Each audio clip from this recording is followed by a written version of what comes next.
Building collapses in Uganda have frequently resulted in fatalities, often due to poor construction material, lack of professional supervision, and disregarded safety regulations. Recent years have seen multiple fatal incidents, including a May 2021 collapse in Makindye that killed 13 people and another in 2020 that claimed 15 lives, among others.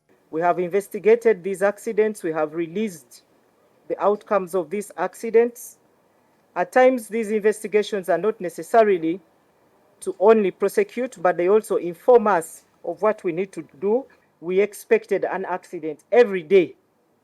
Whenever it's rainy season, that was our expectation, that we have a building-related accident. People are going to lose lives, people are going to lose properties. But today we can tell you, since beginning of this year, we have not had a single building-related accident. That means the interventions are actually working. However, despite those milestones, we still have challenges in the sector.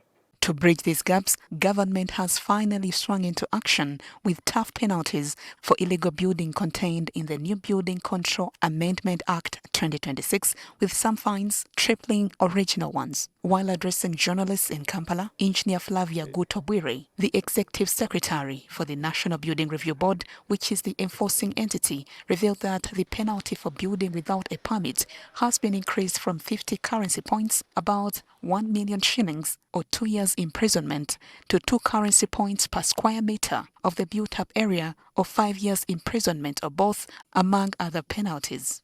So if you constructed 100 square meters of building without permission, 100 square meters times 2 currency points, which is 40,000, would take you at 4 million shillings.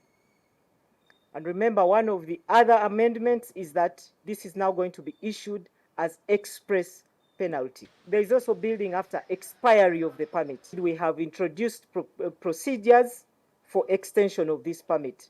So if you are building without, then you will also pay 2 currency points per square meter. She has revealed plans by the board to enforce the mandatory requirement for an occupation permit by all building owners. It has been a requirement since the 1930s, when the first building requirements were first drafted. An occupation permit is government's guarantee for you that your building is safe for occupation. Government does this through the local authorities, through those building committees down there. Now, since it has always been a requirement, it still stays a requirement. The only thing that is changing is that we are going to enforce. We are going to enforce, and so Ugandans should go and secure these permits before we enforce. Remember, we can now issue express penalties. We'll close you out. We shall evacuate you from your house. Bwire has also revealed that the National Building Code shall be revised to reflect the amendments in the law. Most of these requirements need to be operationalized through regulations, and the next steps shall be development of those regulations. We'll have regulations for approval of the unconventional building methods, technologies and materials, express penalties. We'll also have regulations for complaints resolution. We'll have regulations for demolitions.